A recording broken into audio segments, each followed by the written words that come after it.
Chapter 1. A Departure and a Romantic Adventure.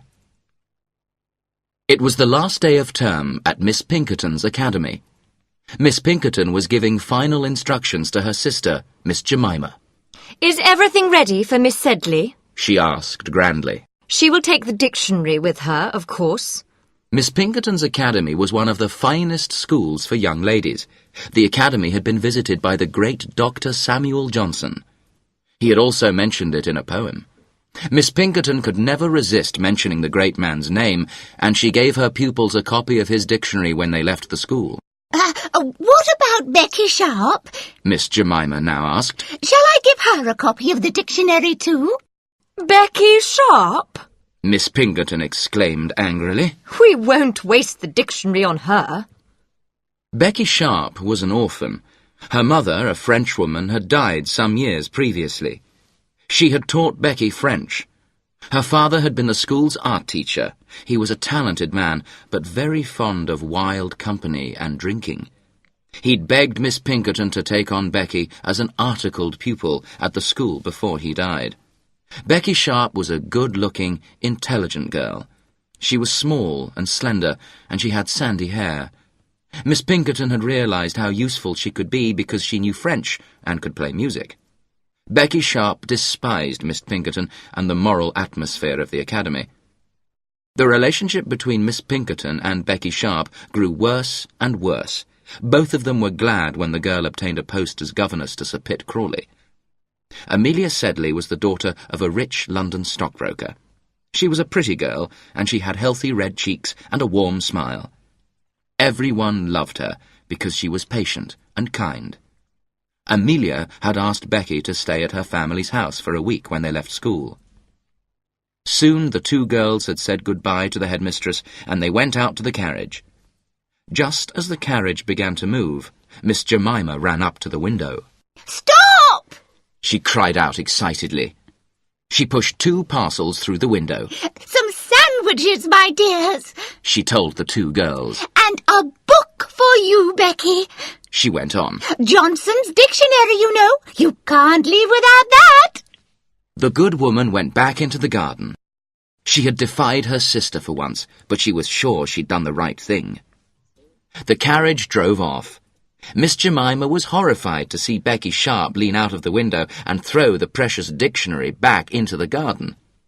Mr. and Mrs. Sedley were delighted to have their daughter back home, and they gave a kind welcome to her friend Becky as well. Amelia's older brother, Jos, was also at home. He had recently returned on leave from India, where he had an important and lucrative post in the East India Company's civil service.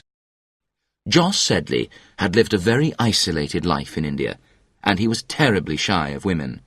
He was also extremely vain, and dressed in the latest fashion. This made him look rather ridiculous, as he was very overweight. It did not take long for Becky Sharp to understand Jos, and a certain idea began to take shape in her mind. She hated the prospect of working as a governess. That night, at dinner, Becky Sharp paid particular attention to Jos. He was flattered by the looks she gave him, and blushed frequently. Mrs. Sedley had had a curry prepared for her son, and Becky was offered some. "I must try some," she said. "I'm sure it's very good, if it comes from India." Old Mr. Sedley smiled quietly. He understood her sudden enthusiasm for India and curry. "Is it good?" he asked her softly. "Excellent," Becky gasped. "Try a chili with it," Jos suggested. "A chili?" Becky said faintly. The word chili sounded so cool that she took a whole one. It was hotter than the curry. In a moment she was red in the face. She could hardly breathe. "Water!" she cried. "Water, for heaven's sake!" Mr. Sedley laughed aloud. Even Jos laughed. Becky was furious, but she took the joke in good spirits. Mr. Sedley took his son aside after dinner and gave him a little advice. "That girl's determined to marry you," he said. "Nonsense," Jos replied, but he was very flattered. Jos began to think about Becky more and more. Soon he was convinced that he was in love with her. His behaviour towards her became stranger and stranger as he struggled against his shyness. Becky thought he was in love. Perhaps he might ask her to marry him. The future looked bright for her. There were two other frequent visitors to the Sedley household during Becky Sharp's stay there. They were two young army officers, William Dobbin and George Osborne. One evening, all the young people decided to go to Vauxhall Gardens together. Amelia was very excited because she was in love with George Osborne. He was a good-looking young man, and he was Mr. Sedley's godson. William Dobbin and George had been to the same school, and they were close friends. Dobbin was not as good-looking as his friend. He was tall and very shy. George and Amelia had known each other since they were children. Their families expected them to marry. Becky was sure that Joss wanted to ask her to marry him. She walked by his side, giving him every encouragement she could. Joss himself was sure that he wanted to ask her to marry him, but he did not know how to approach the issue. At last the party decided to eat something at the restaurant in the Vauxhall Gardens. Joss ordered a magnificent meal and the best champagne. He ate and drank more than anyone else. Then he ordered a bowl of punch. It was the custom at Vauxhall to drink punch. It was the punch that was responsible for the whole of this story. If Joss Sedley had not ordered it and then drank most of it, he would have proposed to Becky Sharp, and that would have been the end of the story. As it was, the more he drank, the more cheerful he became. He began to sing, and this made people laugh. George Osborne was embarrassed. I think we should leave, he told the girls. They stood up to go. Rob, my dearest diddle, diddle, darling. Joss cried out to Becky. He seized hold of her waist. Becky could not free herself, and Joss held on to her tightly and resumed his song. Dobbin succeeded in freeing the unfortunate Becky. He took Joss back to his lodgings, and George Osborne took the girls back home. Becky and Amelia were sure that the moment had come for Joss to propose to Becky, after his behaviour the night before. Joss, meanwhile, woke with a terrible headache. He did not remember everything that had happened the night before, but he was terribly ashamed of himself. He did not have the courage to see Becky again. He wrote a note to Amelia saying that he was leaving London and asking her to apologise to Becky for his behaviour. It was the end of Becky's hopes of marriage. She knew now that she had to take up the post of governess with Sir Pitt Crawley and his family.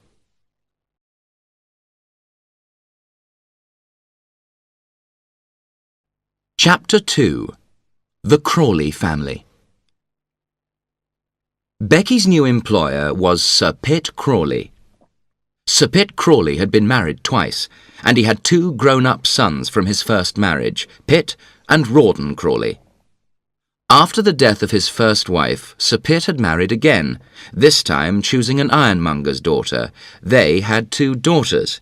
Sir Pitt had advertised for a governess to help in the education of these two children. Becky Sharp was young enough to have a romantic idea of what a baronet's establishment might be like. She was very shocked, therefore, to discover that Sir Pitt Crawley seemed hardly a gentleman at all. He was an elderly man who dressed badly and drank too much. He was also mean about money and preferred to spend his time eating and drinking with the butler rather than entertaining ladies and gentlemen. Sir Pitt Crawley's country residence, Queen's Crawley, was a large house, but it was in poor condition. Becky soon realised that the most important person in the house after Sir Pitt Crawley himself was the baronet's older son, Pitt. Unlike his father, he was rather a severe man with very strong religious opinions. It was clear that the father and son did not get along well. It was also clear that Sir Pitt's wife, the ironmonger's daughter, wielded no power in the house at all. Lady Crawley had been a lovely young girl before she married Sir Pitt Crawley. She'd given up a decent young man who loved her for the happiness of becoming Lady Crawley. Vanity Fair, indeed. Her beauty faded, and Sir Pitt became bored with her. The poor woman was despised by all. The only person who showed the slightest respect for her was the baronet's older son, Pitt. He behaved with a cold, formal correctness to her at all times. Sir Pitt Crawley's brother, Bute, was the local parson. He and his family lived in the village rectory. The relationship between the two brothers was not particularly good. They had quarrelled about money in the past, and they continued to plot against each other. Their plots centred around Sir Pitt's unmarried half-sister, Miss Crawley. Miss Crawley was a very rich, selfish old woman. She did not like Pitt Crawley because of his piety. She wanted to leave half of her money to Bute Crawley and the other half to Sir Pitt's second son, Rawdon. Becky rapidly decided on the most useful strategy to follow at Queen's Crawley. She wanted to keep everyone happy with least effort to herself. She won over the two daughters by letting them educate themselves rather than giving them difficult lessons to follow. Sir Pitt Crawley was involved in a large number of lawsuits with different people, and Becky soon learned all the details of these. She ordered his papers for him and helped prepare his accounts. She also helped him with the management of the estate and was very useful in every way. With his older son, Pitt, Becky took a different approach. She listened to his religious opinions very seriously and encouraged his political ambitions as well. The wealthy Miss Crawley soon arrived at Queen's Crawley, where everyone made a great fuss of her. Becky wrote to Amelia, describing how Sir Pitt provided the finest food and wines for her, and how the family at the rectory also did their best to entertain the selfish old lady. Sir Pitt's younger son, Rawdon Crawley, also came to stay at Queen's Crawley to be near his aunt. Becky told Amelia that the young army officer was very good-looking and had even asked her to dance with him at a country ball. Miss Crawley knew perfectly well that her relatives were waiting for her to die so that they could inherit her fortune. She was a shallow, pleasure-loving woman, and she only had time for the dashing young army officer, Rawdon Crawley. She regarded Pitt Crawley as a bore and was frightened of his religion and morality. She thought Bute and his wife were dull as well. It was not long before Becky Sharp had become a favourite with the old lady. Becky amused her by imitating the guests who were invited to dine at Queen's Crawley. Miss Crawley insisted that the governess sit beside her and Rawdon at dinner. I don't care about birth and social position, she said to Becky. Look at my brother Pitt, or look at Bute at the parsonage. None of them have got your intelligence, my dear. They're not even the equals of my poor old companion Briggs. No, what I care for is wit and breeding, and you've got both. She even confided in Becky about her hopes for Rawdon. I admired Nelson because he didn't care what people thought. He ran away with a beautiful woman. I hope some great man runs away with you, my dear, she went on. I hope Rawdon runs away with a girl, she added dreamily. A rich one or a poor one? Becky asked. Oh, a rich one, of course, Miss Crawley replied with a smile. Poor Rawdon hasn't got any money except what I give him. Is he terribly clever? Becky asked. Clever? The old lady laughed. Rawdon hasn't got an idea in his head, but I want him to succeed. He's so delightfully wicked. Although Becky told Amelia in her letter that Rawdon had danced with her, she did not tell her friend everything about the young army officer's behaviour towards her. One evening, when Becky was playing the piano, Rawdon stood close to her, bending over the music. He had even written her a note while she was singing after dinner once, and hidden it in her music book. Becky picked up the note and dropped it into the fire.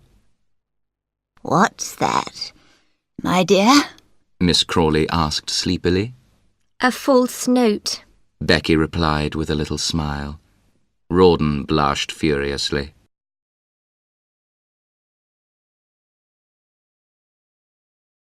Chapter 3. Young Lovers. We must now leave the good people enjoying themselves at Queen's Crawley and return to London to find out what is happening to Amelia. The ladies in Amelia's social circle agreed that she was very good-natured but dull. The Mrs. Osbornes and Dobbins patronised the poor girl terribly, and Amelia was very shy in their company. What does George say? They asked each other in wonder. George Osborne himself became used to the idea that he was making an enormous sacrifice in marrying Amelia. He continued to visit the Sedley household, of course, but days went by when he ignored Amelia. She suffered, but she told no one about her suffering. Only George's friend Dobbin realized that the girl was unhappy. Meanwhile, great events were taking place in Europe. Napoleon's army was defeated by the Allies, and the Emperor was forced to abdicate and take up residence on the island of Elba. The financial markets of the world were disturbed. Mr. Sedley suffered heavy losses in his investments on the stock exchange. One day, George Osborne visited Amelia and invited her to dine with his family at Russell Square that evening. Amelia was delighted and accepted happily. Amelia arrived early at the house and was talking with George's sisters when Mr. Osborne came home. Mr. Osborne seemed surprised to see her there. George is home today, Papa. One of the sisters explained. He'll be coming in to dinner soon. Will he indeed? Mr. Osborne said crossly. He'd better come in on time. I won't hold dinner for him. Mr. Osborne sat down gloomily. When the clock struck the usual time for dinner, he rang for the butler. Dinner! He ordered angrily. Mr. George isn't in yet. The man replied. Damn Mr. George, sir! I'm the master here. Mr. Osborne commented angrily. Dinner, I say! The ladies looked at each other in fright. Dinner was a silent affair. Mr. Osborne said nothing, and no one else knew how to make conversation. George arrived halfway through the meal and did not seem to notice his father's bad humour. He talked amusingly to Amelia and his sisters. At last the ladies retired to the drawing-room, leaving Mr. Osborne and George to their wine. The older man was still bad-tempered. George did his best to cheer him up. The real reason for his visit was that he had run out of money. He was hoping for some money from his father. At last his father spoke. How are you and Amelia getting on? He asked. Anyone can see that she loves me, sir. George replied proudly. And you?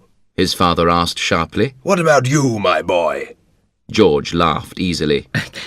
Didn't you tell me to marry Amelia, sir? He joked. You and Mr. Sedley arranged it all years ago. Commented his father. Haven't I heard about you and your wild amusements with Captain Crawley and that set? You should be careful, sir. Mr. Osborne was secretly delighted that his son was mixing in such aristocratic company. He was very ambitious for George. Well, well, He went on. I suppose young men will be young men. I'm glad you live in the best society of England. One can't live in that kind of society for nothing, you know. George said quietly. Don't worry about money, my boy. Mr. Osborne interrupted him. My money's as good as theirs. Call on Mr. Chopper in the city tomorrow. He'll have something for you. Thank you, sir. You could marry higher than Amelia, you know. Mr. Osborne told him. I don't like the look of Sedley's affairs. There are rumours about his losses. If I don't see Amelia's £10,000, you won't marry her. I won't have any lame ducks in my family. George was very attentive to Amelia when he went to join the ladies after his talk with his father. She remembered long afterwards the pleasure of that evening with him. George hurried off to the city the next morning and obtained a document from Mr. Chopper. Then he hurried to the bank. He noticed that Mr. Sedley was also in the bank, but he was too excited to notice the grim look on the older man's face. Meanwhile, Miss Crawley had returned to London from her visit to Queen's Crawley, bringing Becky Sharp with her. The old lady had eaten and drunk far too much and was feeling unwell.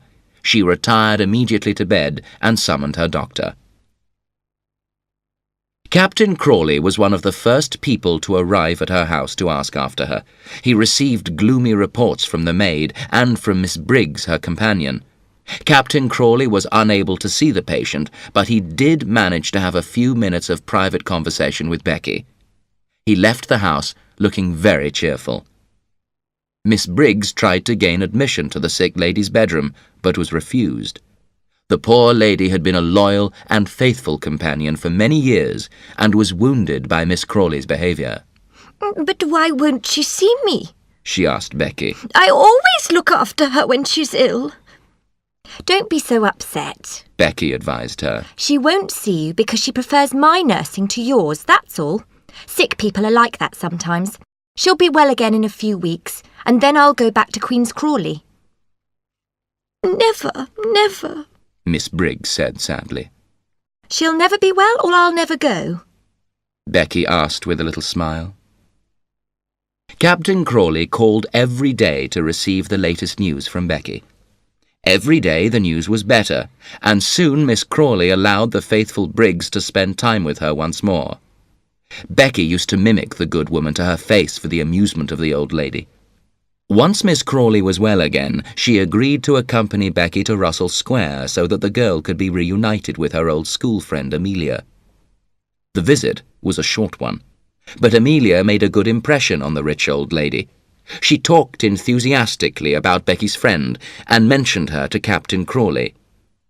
Becky was quick to explain that Amelia had a fiancé, a certain Lieutenant George Osborne. What regiment is he in? Rawdon asked. I don't recall, Becky replied. but his captain's name is Dobbin. I know Dobbin, Rawdon told her. and I know Osborne too, now that I think of it. Osborne's a fool. He commented happily. He wants to be seen in the company of a lord. He pays for their dinners and they invite the guests. Pretty guests? Becky suggested with a smile. Quite right, Miss Sharp.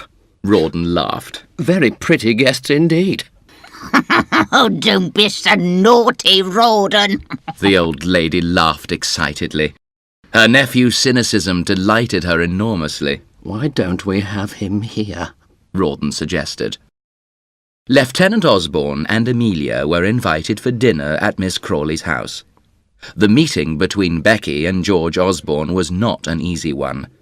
Becky suspected that it was George who had discouraged Jos Sedley from proposing to her after the dinner at Vauxhall Gardens. She greeted him very coolly. For his part, Osborne thought her vain and ambitious. Amelia saw immediately that there was a friendship between Becky and Rawdon. Before leaving the house, she went up to her friend. I see it all, she said quietly. Becky kissed her. One day, Sir Pitt Crawley came to London. His wife had just died, and the baronet was desperate to have Becky back at the house. You must come, he told her. I'll come as soon as I can. Becky replied. Everything's in a mess without you. Sir Pitt complained. Dear Becky, do come. Becky looked at him closely. Come as what? She asked quietly. Come as Lady Crawley if you like. The old man cried impatiently. Come back and be my wife. There. Does that satisfy you? Oh, Sir Pitt! Becky cried. Say yes. Sir Pitt begged her. I am an old man, Becky, but I'll make you happy. You see if I don't. The old man got down on his knees before her. Becky jumped back. For once she did not know what to say. Oh, Sir Pitt! She cried again. Oh, sir, I'm married already.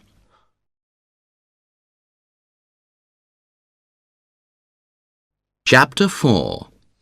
A Family Bankruptcy. Miss Briggs happened to be passing the room where the interview between Becky and Sir Pitt was taking place. She heard both his offer of marriage and Becky's refusal of it. She did not stay long enough, however, to hear the reason for the refusal, that Becky was already married. Miss Briggs carried the exciting news to Miss Crawley. Miss Crawley was impressed that Becky had refused the baronet and secretly relieved. She talked the matter over with Briggs, and the two women agreed that Becky must be in love with someone else. Find out who it is, Miss Crawley ordered her companion. Becky admitted to Miss Briggs that she was in love with someone else, but she refused to tell Briggs who the man was. She did not tell Miss Crawley either when the old lady interrogated her. You will know soon enough, my dear, she said. That evening, when she was alone in her bedroom, she wrote a letter. Dear friend, half of our secret is known, and I'm sure that the time has come to tell everything. It's risky, I know, but I'm sure we'll win in the end. Miss Crawley is very sympathetic and generous. I think everything will be all right. She addressed the letter to Miss Elizabeth Styles.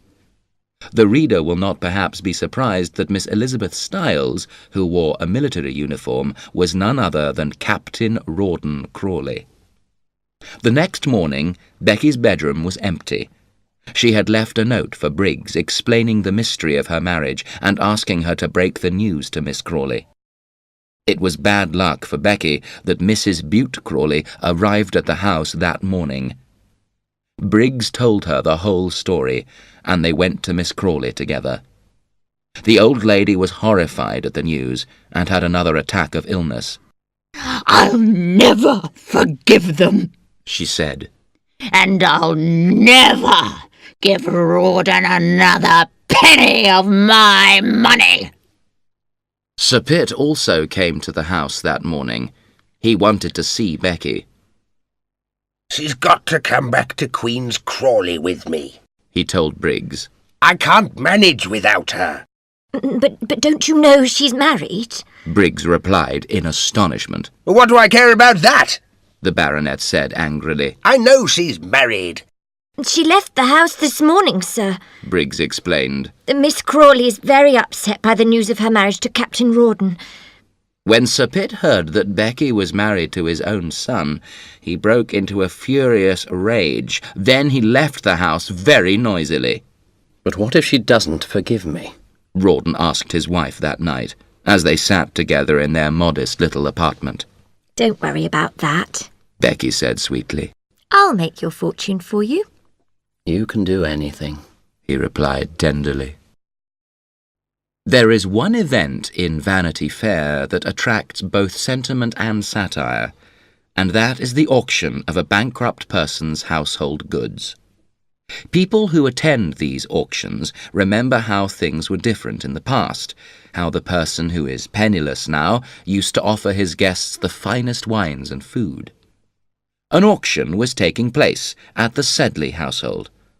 Old Sedley was now a ruined man. Captain Dobbin was at the auction. He was very interested in a little piano that had belonged to Amelia. His agent began to bid for the instrument, as did Becky's agent on her behalf. The bidding was fast, and the price rose high. At last Becky's agent ceased to bid, and the piano became the property of Captain Dobbin. The piano arrived that evening at a modest little house off the Fulham Road, where the Sedleys were now living. He was a kind man, Mr. Sedley, Becky commented dreamily to Rawdon. She was remembering her stay at the house. I'm sorry it's all gone wrong for him. Oh, these stockbrokers, Rawdon said carelessly. They're used to this sort of thing, you know. I'm sorry for your little friend Amelia, though. I suppose young Osborne will think twice before he marries her now. Rawdon's guess was not far wrong. Amelia had received a letter from George Osborne's father immediately the news of the bankruptcy became public knowledge. Mr. Osborne told her that her father had behaved very badly, and that it was no longer possible for the two families to know each other. She showed the letter to her father, who was very angry. He ordered her to return every letter and present that she had received from George, and to forget about him. Amelia sent back the few presents that George had given her, but she kept his letters. They were her most precious possessions. There was more exciting news from Europe. Napoleon had escaped from Elba and returned to France. Everyone knew that war was coming. One day, Dobbin found his friend George Osborne in his room at the barracks. He looked very upset. She sent me back all the presents I gave her, George told his friend. It's all over. Look. Read this. He passed Dobbin a letter from Amelia. Dobbin had visited Mr. Sedley and the family in their new house off the Fulham Road. He knew that Amelia was very ill. She's dying, George, he said quietly. A few hours later, George Osborne paid a visit to the Sedley household. Mrs. Bute Crawley established herself at Miss Crawley's house in London to nurse the old lady. She made sure that letters from Rawdon Crawley were intercepted. She read Miss Crawley religious stories and encouraged her to consider serious matters. It was her hope that Miss Crawley was planning to write a new will, leaving some of her money to Bute Crawley. Mrs. Bute Crawley was very successful in her arrangements. Perhaps she was too successful. She frightened and depressed Miss Crawley instead of amusing her. Even her doctors thought that the effect of Mrs. Bute Crawley's influence was dangerous. One of them tried to talk to her. You have done a lot for our poor patient, He told her. but she is not as ill as she was. Indeed, she needs fresh air now. If you keep her in the house, she may really die. At last, an expedition to the park was organised. Miss Crawley's carriage was soon spotted by Becky and Rawdon, who were also out driving. Rawdon drove past his aunt and saluted her gravely. His aunt ignored him. That's it, then. He commented to Becky. She won't acknowledge me.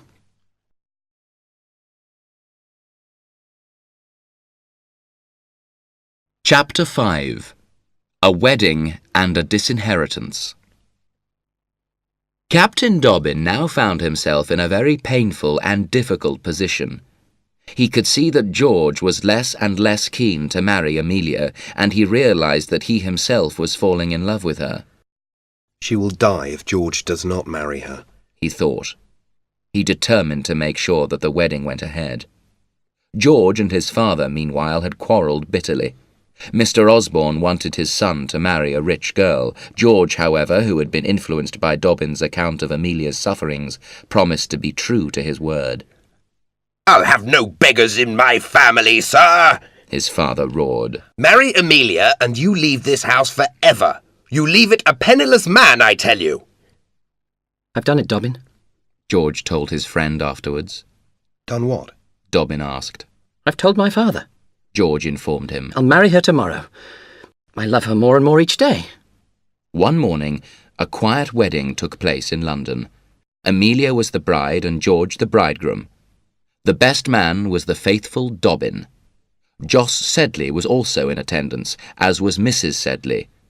Mr. Sedley did not attend the ceremony. George and Amelia went to Brighton for their honeymoon. They were accompanied by Jos Sedley. Here they met up with Captain Crawley and his wife. Jos was now wearing military-style clothing in honour of the coming war, and George and Captain Crawley teased him about it. The two couples spent most of their time together. The gentlemen had their own amusements after dinner. They usually played billiards or cards, and this allowed Captain Crawley to acquire some much-needed ready money. One day, Dobbin came down to Brighton to see his friends. He greeted them in a friendly way, but his face was serious. What's the news? George asked eagerly. What does my father say? I'll tell you everything later. Dobbin said quietly. The really important thing is... Come on, tell us. George cried excitedly. The campaign's started. We're going to Belgium, old boy. O'Dowd's in command. We leave next week. It was true that Dobbin had been to see Mr. Osborne to break the news of his son's marriage to Amelia. The interview had not been a success. Mr. Osborne was furious at his son's disobedience and furious with poor Dobbin as well for having encouraged the match. When he returned home that evening, Mr. Osborne sat for many hours in his study. He adored his son, but he was a very proud man, and George's marriage had disappointed him bitterly. Mr. Osborne took down the family Bible, where the names of all his children were inscribed. He eliminated George's name. Then he wrote a letter to the bank, instructing the cashier not to pay further funds to his son. Another visitor who was staying at Brighton was Miss Crawley. Becky made Rawdon write the old lady a note. Then Becky took the note to Briggs and begged her to deliver it. Miss Crawley laughed when she read it. Don't you see? She cried. Rawdon never wrote a word of it. His letters are always about money, and they're full of spelling mistakes and bad grammar. It's that little governess of his who told him what to say. In her heart she felt sad and bitter. She knew that everyone wanted her dead. They wanted her money. You may tell Captain Crawley, she informed Briggs, that he can call on my lawyer in London There will be something for him there. Rawdon and Becky were delighted at the news from Miss Crawley. They hurried as fast as they could to London. Rawdon then made his way to the lawyer's office. He looked gloomy when he joined Becky. "It's a rotten trick, Becky," he told her. "The old lady's only given me £20. The joke was too good for Becky to resist. She looked at Rawdon's serious face and burst out laughing.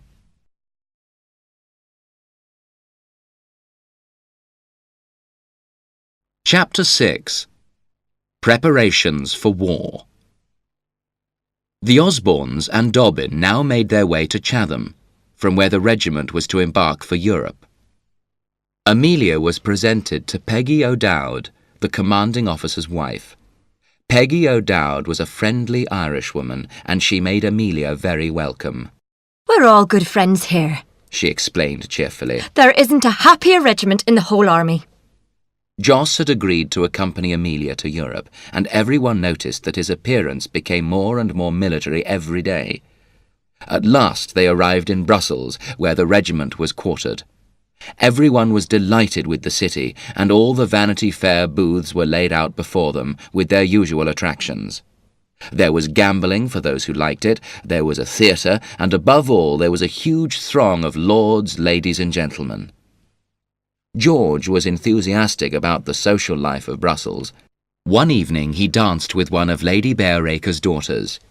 He even invited the Bareacres to a grand dinner. They accepted the invitation, but they refused to speak to poor Amelia, whom they considered their social inferior. She passed a very miserable evening in their company. One day Captain Crawley and Becky arrived in the city. They were travelling with General Tufto, and they mixed in the very highest military circles. George was quite proud to know the Crawleys and to be seen around the city with them. Becky was in the very best of humours. She teased poor Joss about their old romance, and she flirted with George. Amelia was uncomfortable in her presence. She felt that Becky's influence on her husband was not a good one. Dobbin was more forthright still. What a humbug that woman is, he commented to George. A grand ball was planned, and everyone was desperate to have a ticket to the social event of the year. Joss and Mrs. O'Dowd were unlucky, but the Bareacres obtained tickets for Captain Osborne and his wife. Dobbin was given a ticket by a general he knew. George bought new clothes for Amelia and drove her to the ball. She did not know anyone there, and sat by herself while her husband went off to look for his friends. Amelia was unhappy, and the only person who came to talk to her was honest Dobbin. Becky, meanwhile, had made a splendid entrance. She immediately joined the most select group of people at the ball, and was soon the centre of attention with the men there. She spoke French perfectly, and everyone wanted to dance with her. Then she spotted Amelia, and came over to join her on the bench. She criticised her clothes, commented happily on the ball, and then gave her friend a lot of advice that humiliated poor Amelia even more. When George saw that Becky had joined his wife, he too hurried over to the bench. He asked Becky to dance, and she agreed. They danced together 2 or 3 times. Amelia was very unhappy. Tears came into her eyes. Then George ran back to collect Becky's shawl and flowers. Becky was leaving the ball. George carried her bouquet to her, but when he gave it to her she saw that there was a note lying among the flowers. Becky had received many such notes in her life. She smiled at George and turned towards her husband. Amelia was watching the scene between George and Becky. She turned very pale. "William," she said quietly. "I don't feel very well. Please take me home." Dobbin escorted her away from the ball. George, meanwhile, was in a very elated mood. He did not notice that his wife had left the ball. He gambled at the tables, winning repeatedly. Then he began drinking heavily. Dobbin found him in a very excitable mood when he returned from Amelia's hotel. "Come out, George," Dobbin said quietly. "Nonsense!" George cried. "Come and drink with me, my old friend." Dobbin came close to him. "The enemy is advancing," he whispered. "We're leaving in 3 hours. There was little sleep for anyone that night. Everyone was busy preparing for the sudden departure for the battlefield. George made his way quickly to the hotel, where Amelia was already in bed. He thought about the short weeks of his marriage and blushed with shame when he thought about the note he had given to Becky Sharp. What will happen to Amelia if I die? He asked himself. He wrote a letter to his father, asking him to look after his wife if he was killed and thanking him for his past kindness. He was very kind to her the next morning before he went away. Amelia was very upset to see him go. The O'Dowds were also making their preparations for the departure. Call me at 1:30, my dear, The Major said quietly to his wife. and have my things ready for me. This was his way of indicating that the regiment was marching the next morning. Rawdon spent the last hours with Becky, reckoning up what he could leave behind for Becky if anything happened to him. Look, He said. I've been lucky recently at cards. Here's £250 in cash, then there are my horses. Captain Crawley, who cheated his friends at cards and who never paid his debts, had tears in his eyes when he lifted Becky up to kiss her goodbye. Becky had wisely decided not to give in to her emotions. Captain Dobbin called on Joss very early in the morning. Joss was not pleased to be woken up, and he greeted Dobbin without enthusiasm. What can I do for you? He inquired coldly. George and I are marching in an hour. Dobbin explained. I want you to look after your sister. If something happens to the army, take her back to England. You're the only person she's got. Soon after, they all marched out of the city.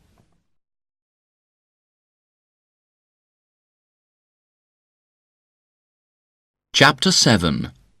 The Battle of Waterloo. There was great excitement in Brussels after the British army had marched out to meet Napoleon's troops. Joss, meanwhile, was surprised to receive a visit from Becky Sharp that morning.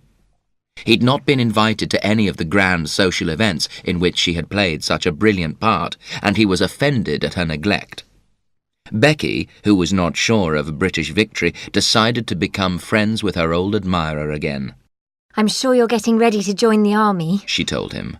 Soon there'll be nobody left in Brussels to protect us poor women. Joss was delighted at the idea that she thought he was joining the army. I should like to see the battle, He replied grandly. but I have my sister to protect. What a good brother you are. Becky exclaimed. She put her handkerchief to her eyes. Your heart is true to your sister, She went on.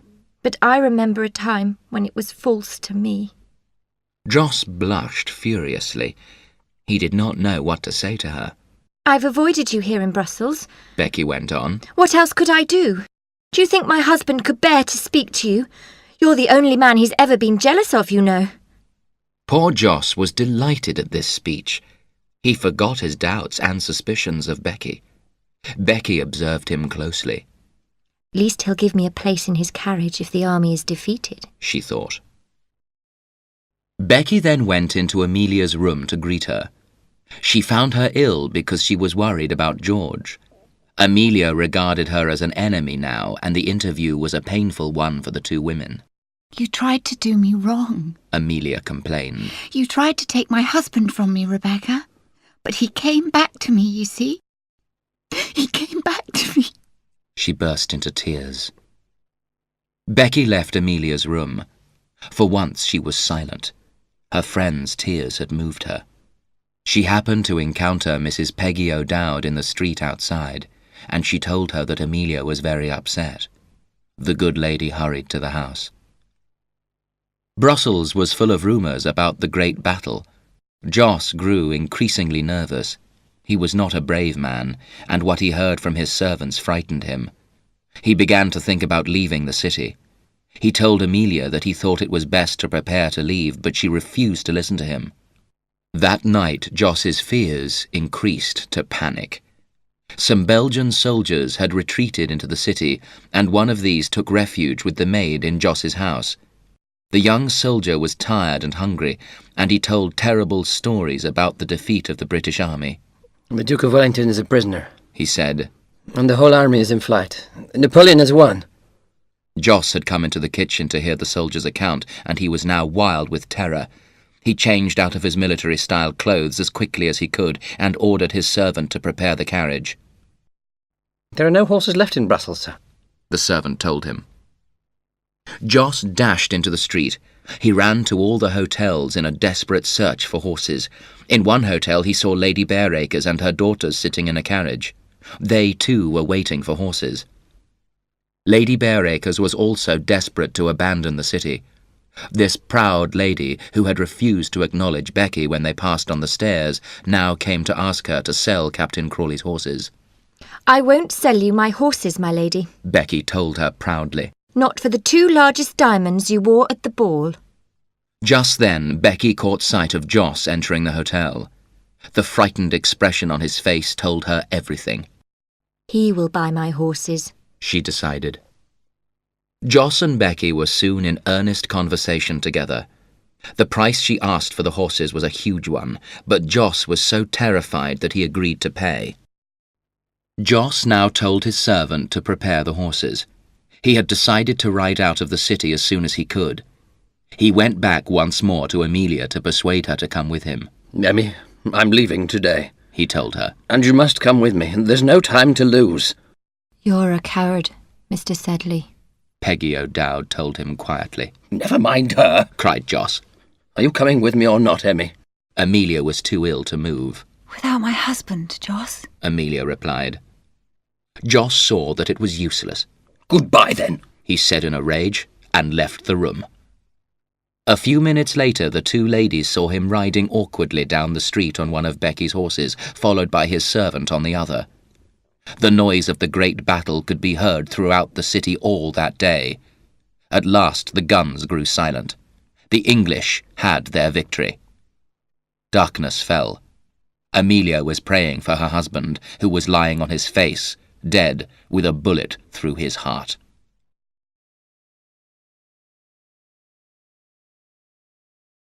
Chapter 8. Miss Crawley.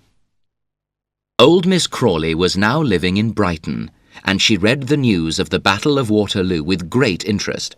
Rawdon had been promoted. He was now a colonel. "What a pity that fine young man behaved as he did," said the kind-hearted Briggs. She wanted Miss Crawley to forgive Rawdon and Becky. Rawdon's a fool, the old lady replied angrily. He could have married well if he'd had my money behind him. Oh, but he won't get any of it now. Rawdon and Becky took good care to write regularly to Miss Crawley, and the old lady was amused by their letters, although she knew perfectly well that it was Becky who wrote them and not her nephew. Miss Crawley's attitude to the family at the rectory was not so warm. She'd been frightened by Mrs. Bute Crawley during her illness in London. Worse than that, she'd been bored by the rector's wife. Still, presents of farm produce arrived regularly at Miss Crawley's house in Brighton, with tender notes of affection from the family at the rectory. Rawdon's brother, Pitt, was also attentive to his aunt. He came frequently to Brighton to visit his fiancée, Lady Jane Sheepshanks, who lived in the town with her sisters and mother, the formidable and religious-minded Countess Southdown. Pitt hinted to Lady Southdown that it might be beneficial for her family to make a friendship with his aunt. He told her that Miss Crawley was now all alone in the world. "I'll certainly visit the poor lady," the Countess responded enthusiastically. "I'll leave her some religious literature as well." "No, my dear lady," said the artful Pitt. "she has been seriously ill, and she has not been accustomed to think of spiritual matters. We must proceed slowly. Besides," he added quietly, "we don't want to frighten the poor lady. She has £70,000. Think of that." Countess Southdown nodded her head in agreement. The next day the Southdown carriage pulled up outside Miss Crawley's house. The visit was a great success, and Miss Crawley took particularly to Pitt's fiancée, Lady Jane.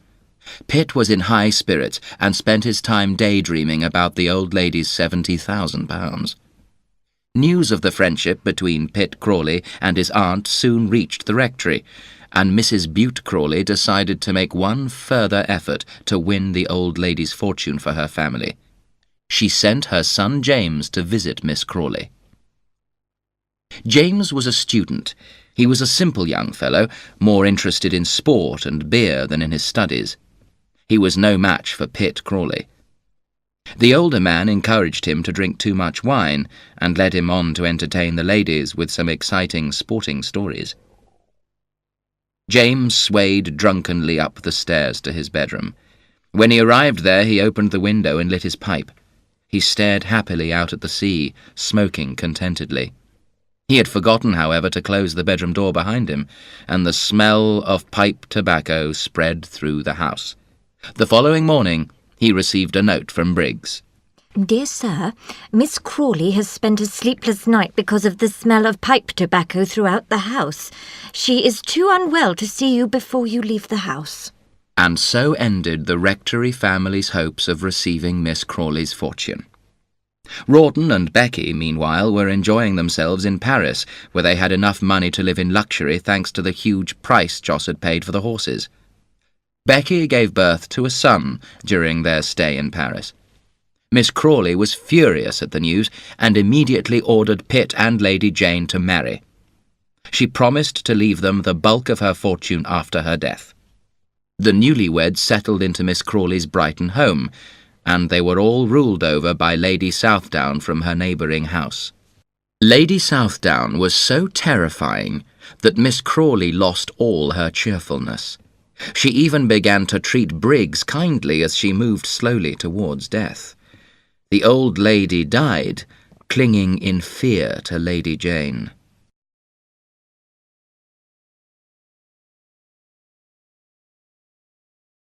Chapter 9. Life on Nothing a Year.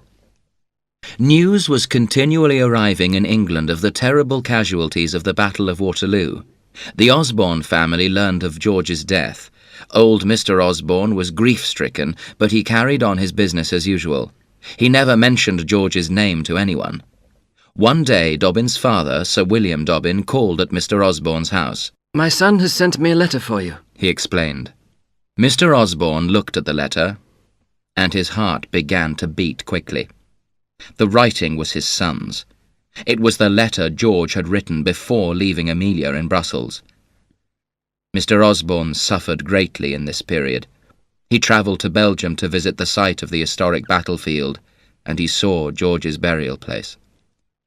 One evening, as he was coming back into Brussels, Mr. Osborne saw a carriage driving towards him. An officer was riding by the side of it. Mr. Osborne was surprised to see that one of the occupants of the carriage was his son's widow, Amelia, and that the officer on horseback was his son's friend, Dobbin. Amelia was pale and withdrawn, and did not notice her father-in-law. He, however, gazed at her in fury and hatred. A few minutes later, Dobbin rode up to Mr. Osborne's carriage. He held out his hand, but Mr. Osborne refused to take it. "I have a message for you. I am the executor of George's will, and am therefore responsible for his widow's welfare. Are you aware how little money he left her?"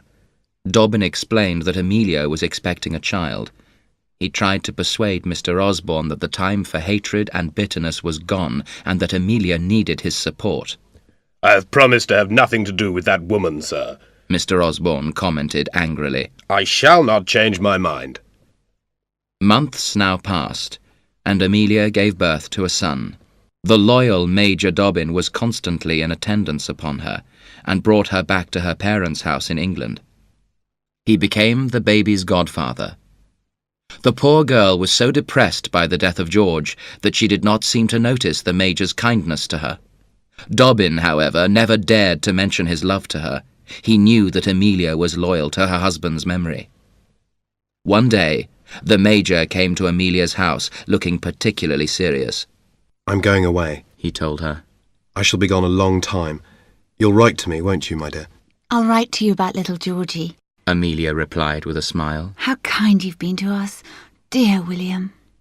3 or 4 years after their triumphant stay in Paris, Rawdon Crawley and Becky were living in a fine little house in Curzon Street, Mayfair.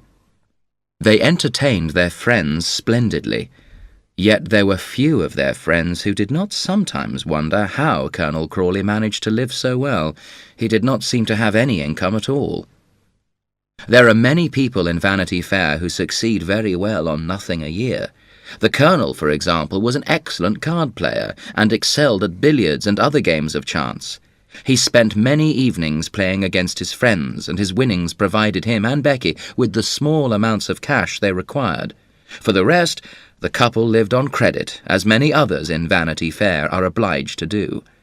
The house in Curzon Street belonged to Mr. Raggles, who had previously been Miss Crawley's butler. After leaving Miss Crawley's service, Mr. Raggles and his wife had bought a shop selling foodstuffs. They worked hard and saved their money carefully. After many years, Mr. Raggles was able to buy the little house in Curzon Street. He intended to rent out the property and was delighted to have a member of the Crawley family as his tenant.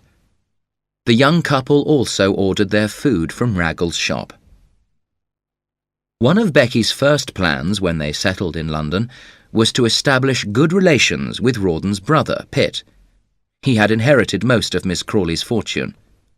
Although Rawdon and Becky had their house in Mayfair and gave select little parties there, society ladies did not want anything to do with Becky. They had heard too many unpleasant stories about her from people like Lady Bareacres. Most of the visitors to Curzon Street were gentlemen. Becky found this position humiliating, and she determined to do something about it. One of the regular visitors to the Crawley household was Lord Steyne, a great and powerful nobleman who occupied a very strong position in London society. Lord Steyne was one of Becky's greatest admirers. Becky thought that Lord Steyne could introduce her to London society. This was not a happy time for Rawdon himself. He knew that people came to the house to see his brilliant and charming wife, and that they found him a bore. He preferred to spend his time with his little son, Rawdon. He went for long walks with the boy, and he took him to see his old friends at the barracks.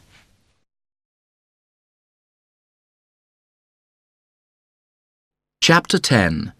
Misleading Letters. Jos Sedley returned to India after his adventures in Brussels. He sent a small amount of money to his parents to maintain their modest little house in Fulham. The Sedley household lived in a very small way. Old Mr. Sedley tried various little business schemes in an effort to recover his fortune, but all of them came to nothing. Amelia herself had no thoughts for anything except her son. The family received few visitors now that Dobbin was abroad again, although the local curate at the church where they worshipped called quite often. People said the reason for his calls was Amelia, but she took little notice of the young man. The years went by, and George grew into a healthy young boy. He was full of energy, and everyone said he looked just like his father. Old Sir Pitt Crawley died, to the relief of all his family. He had become increasingly eccentric in his final years, and his behaviour had been a scandal throughout the county. His son Pitt inherited the property and the title, and as he'd already inherited Miss Crawley's fortune, he was now a man of substance and importance. His thoughts turned to a career in politics. Rawdon and Becky were, of course, invited to attend the old man's funeral at Queen's Crawley. Becky received the invitation with delight. Why are you so happy about it? Rawdon asked in astonishment. There's no money coming to me from my father's death. You don't really want to go, do you? Of course we're going, Becky cried. Lady Jane shall present me at court next year, and Pitt will give you a seat in Parliament. What about little Rawdy? Is he coming with us? Rawdon asked tenderly. He did not like being parted from his son for more than a few days. No, said Becky. He can stay here with Briggs. She'll look after him. The faithful Briggs had come to work for the young couple after Miss Crawley's death. The visit was a great success for Becky. She behaved herself with modesty and tact in front of the new Sir Pitt Crawley, and flattered his political ambitions. She talked sentimentally about her son in front of the kind-hearted Lady Jane, and won that lady's friendship. With Lady Jane's mother, the Countess of Southdown, she talked religion. Amelia, meanwhile, wrote regularly to Major Dobbin, who was with the army in India. She gave him all the news about Georgie. She also visited his sisters sometimes. One day the sisters told her some important news. William's getting married! She wrote to congratulate him and to wish him happiness for the future. Georgie went to see Dobbin's sisters by himself sometimes, and he came back from one such visit wearing a beautiful gold watch. He said that a lady had given it to him. Amelia guessed that the lady was a member of the Osborne family. In fact, it was George Osborne's sister, who had also been visiting the Dobbin sisters. When Miss Osborne arrived home that afternoon, she told old Mr. Osborne that she had seen Georgie. He looks just like his father, she said tearfully. The old man did not reply, but he went very red in the face and began to shake with emotion. He still hated the Sedleys, but he wanted to see his grandson. Slowly a plan began to form in his mind. Dobbin was astonished to receive Amelia's letter congratulating him on his coming marriage. It was true that Peggy O'Dowd had been trying to persuade him to marry a relative of hers, but Dobbin was in love with Amelia. He was not interested in any other girls. When he read Amelia's letter, he realized that she did not understand what he felt for her. Don't you realise that it's you I love? He thought. Don't you remember how I looked after you when George was killed? How I brought you safely back to England? A little while later, Dobbin received another letter from England. His sisters told him about Amelia. She's going to marry the curate at our local church, they wrote. And George is going to live with his grandfather. Both pieces of news disturbed Dobbin very much. Amelia will not marry again, he thought. And I'm sure she'll never give up Georgie to Mr. Osborne. He suspected that she was in trouble, and once again he was determined to help her. He immediately asked for urgent leave to go to England.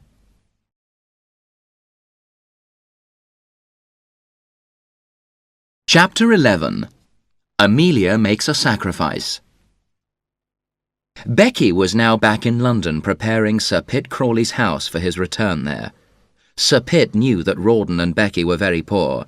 He was very fond of money, however, and did not offer his brother any. Little Rawdon thought his mother was the most beautiful woman in the world, but he preferred spending time with his father, who talked to him and played with him. Becky usually ignored him and made him eat in the kitchen when she had visitors. One evening, the boy was in bed when he heard his mother singing. Becky had a fine voice, and the little boy crept downstairs to listen. He opened the door of the drawing-room so that he could hear better. Lord Steyne was in the room with his mother, and he saw the boy. Becky rushed out of the drawing-room and smacked Rawdon very hard. The boy ran away to the kitchen. I'm not crying because she hit me, he told the servants. but why can't I listen when she sings? She sings for that man, but she never sings for me. Rawdon and Becky had many creditors, but the sight of Lord Steyne's carriage outside the house every night made them confident that Becky was rich. They knew that Lord Steyne was one of the richest men in England. As for Colonel Crawley, he felt out of place with the fashionable people who came to visit his wife. He spent most of his time playing with little Rawdon, or dining at one of his clubs with his old army friends. He saw very little of Becky in this period. Trouble came to the Sedley household. The family had just enough money to live off from Joss, but old Mr. Sedley began to invest the money that Joss sent from India. All his investments failed, however, and he lost the money. Mrs. Sedley was afraid of the tradesmen who wanted to be paid. Amelia did not know anything about the financial difficulties of the household. Just when Mrs. Sedley was desperate about money, a letter came for Amelia from old Mr. Osborne. He said that he wanted Georgie to come and live with him. He wanted to give the boy a splendid education, and Mr. Osborne promised to leave him all his money when he died. He also offered to pay Amelia a small allowance. Amelia was offended by Mr. Osborne's offer, and she refused it. The great day came for Becky when she was presented at court to George IV. She attended the event with Sir Pitt and his wife, Lady Jane. Everyone noticed that she was wearing some splendid diamonds for the occasion. Where did they come from, Becky? Rawdon asked her in wonder. Where do you think, you silly man? She said with a laugh. I hired them, of course. You don't suppose that all the diamonds that ladies wear to court belong to them, do you? Becky never returned the diamonds to a shop, however, after her appearance at court. She hid them away in her desk. The only other person who knew the truth about them was Lord Steyne. Lord Steyne called on Becky later that day. "Send that Briggs woman away," he complained. "I can't come here without running into her." I can't, said Becky sadly. I owe her money, you see. She gave me all her money to invest for her, and I've spent it. Lord Steyne swore angrily. "How much is it?" he asked angrily. That evening, Becky received a cheque from Lord Steyne. She did not pay off her debt to Briggs, however. She paid some of her other bills, and the rest of the money she hid away in the desk with the diamonds. At last Amelia discovered the truth about her father's investments. The Sedleys were now completely ruined. The only way to save the family was to accept old Mr. Osborne's offer to look after Georgie. The boy himself was quite excited at the idea of going to live with his rich relatives. He did not realize how much his mother suffered at the change. It nearly broke her heart to see the boy go off to his new home, but there was nothing else she could do.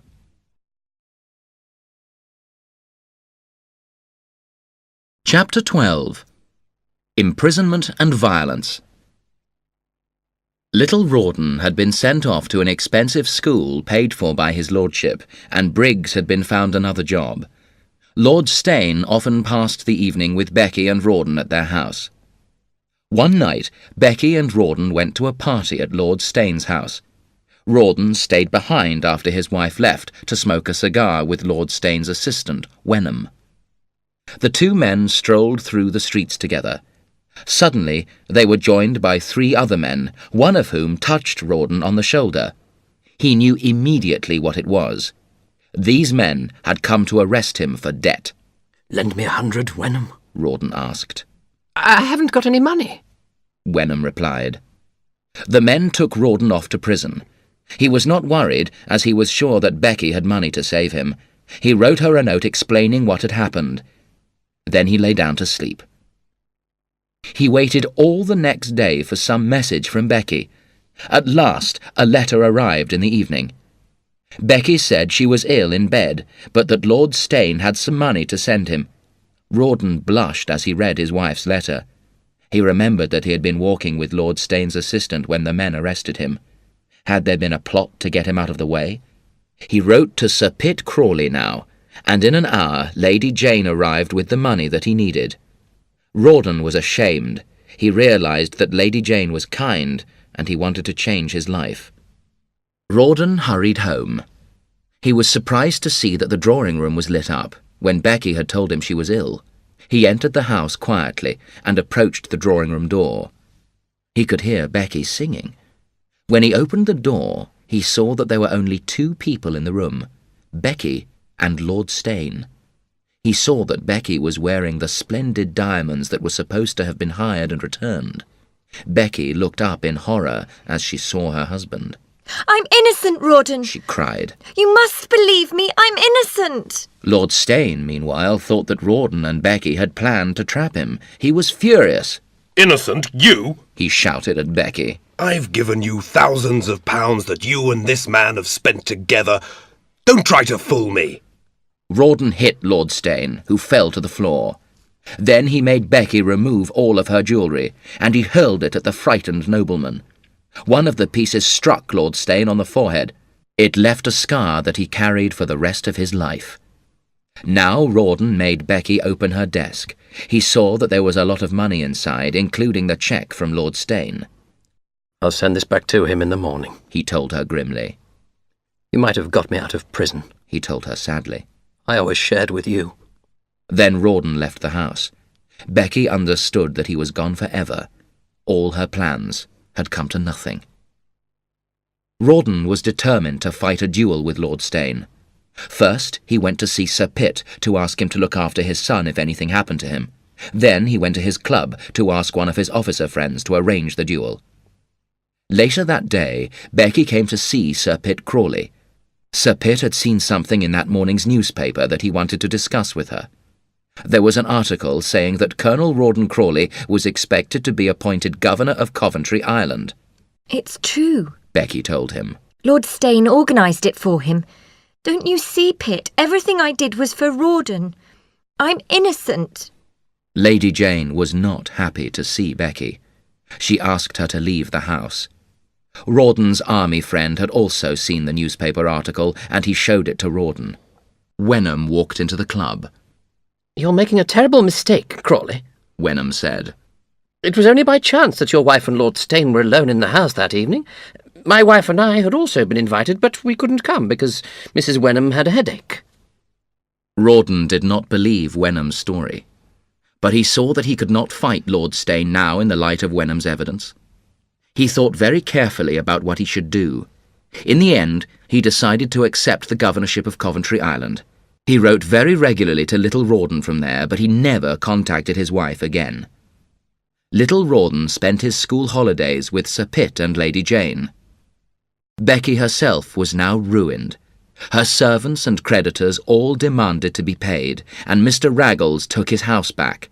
He was ruined as well. Thus Vanity Fair makes other people pay for its pleasures. Becky fled the country.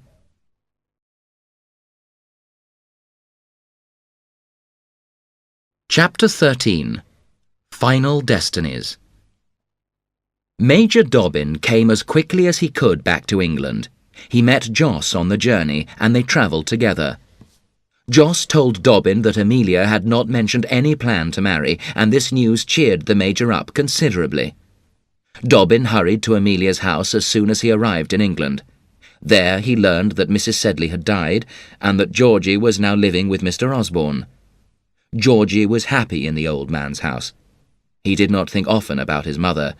He did not understand her pain. Mr. Sedley died soon after Dobbin's arrival in the country, and Dobbin was now George's guardian. He had to pay a visit to Mr. Osborne to discuss the boy's future. Old Mr. Osborne had looked through his son's papers, and he now realized that Dobbin had been sending Amelia money for years. He asked Dobbin to explain what had happened. "Well, sir," Dobbin told him, "the marriage was very much my doing. I thought George had gone too far to let Amelia down, and so, when she was left without money, I did what I could to help her." Mr. Osborne turned very red in the face. "You did me a great injury, He said. but you're an honest man, sir. Let me shake your hand." Dobbin did everything he could to make peace between the Sedley and the Osborne families. "It's true that Amelia took your son away from you, He said once to Mr. Osborne. but you have also taken her son away from her." Finally, Mr. Osborne's hatred for the Sedleys began to fade away. He made a new will, leaving some money to Amelia as well as Georgie. He never met Amelia again, however, because he died suddenly after a heart attack. Dobbin, meanwhile, had told Amelia that he loved her, but all she offered him was her friendship and gratitude. Joss, Amelia, Dobbin, and Georgie now went on a tour of Europe together. They stopped at a large town in Germany, and Joss went off to play roulette. He was very surprised to be greeted by the woman sitting next to him. "Mrs. Crawley!" He gasped in astonishment. Call me Becky. She replied softly. You always used to. Becky now used all her charm on the gullible Joss. She told him that she was very poor now, and that she had enemies who made her life miserable. Joss told Dobbin that he had met Becky. "Her again," Dobbin exclaimed. "She causes trouble everywhere."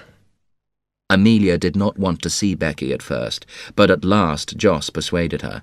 He told her that Becky was very unhappy. The meeting went well, and Joss and Amelia invited Becky to come and stay in their hotel. For once, Dobbin was angry with Amelia. "Don't let her come," he advised her. "She wasn't always your friend, Amelia." Amelia was suddenly very angry with Dobbin. She remembered how unhappy she had been when her husband had abandoned her at the ball to dance with Becky. That was very cruel of you. She cried. The next day, Dobbin apologized for his remark. He said that he had heard bad things about Becky. Amelia did not forgive him. "I've loved you for many years," he told her bitterly. "Now I see that you are not worth the devotion I've spent on you. You can cherish memories, but you cannot love as I do. It's not your fault, but I've decided. I'm going away. I shan't ever come back. Becky overheard the argument between Amelia and Dobbin. She's a fool. She thought. That man loves her. Dobbin left the town and returned to England. The days went by, and Joss and Becky spent more time together. Amelia and Georgie missed Dobbin terribly. Amelia wrote to him, but she did not tell anyone that she had done so. You must go away from here, Becky told Amelia. You must go away and marry again. You must accept your faithful friend. I shall never marry again. Amelia told her. I have tried, but I can't forget George. He was the only man in my life. Becky gave her friend an old letter. Amelia was astonished to recognize George's handwriting. It was the letter he had put among Becky's flowers the night of the dance in Brussels. He had asked Becky to run away with him. At first, Amelia cried when she thought about her faithless husband. Then she began to remember Dobbin and his constant love for her. She realized that she was free to love Dobbin now. Soon Amelia and Dobbin were happily married in England. At last Dobbin had married his true love. They went to live near Sir Pitt and Lady Jane. The two families became great friends. Joss remained in Europe with Becky. There were rumours that Joss was ill and that he had taken out a huge insurance policy on his life. Amelia was worried about her brother and asked Dobbin to find out what was happening. Dobbin discovered that Joss and Becky were in Brussels. He managed to see Joss without Becky knowing about his visit. Joss looked unwell and he seemed frightened. Don't let Becky know you've been here, He begged Dobbin. I'm afraid of her. Come away with me now. Dobbin suggested. But it was no good. Joss could not bring himself to leave Becky.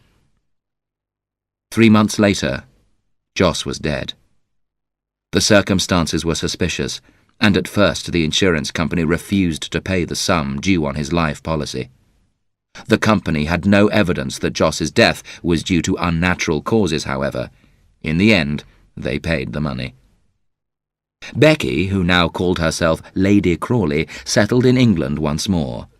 Her husband Rawdon died of yellow fever on Coventry Island 6 weeks before the death of his older brother, Sir Pitt Crawley. The whole Crawley estate thus came to Becky's son, who became Sir Rawdon Crawley. He always refused to see his mother, but he made her a generous allowance.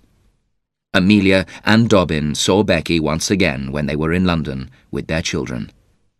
Becky smiled as Dobbin and Amelia grabbed their children and walked quickly away from her.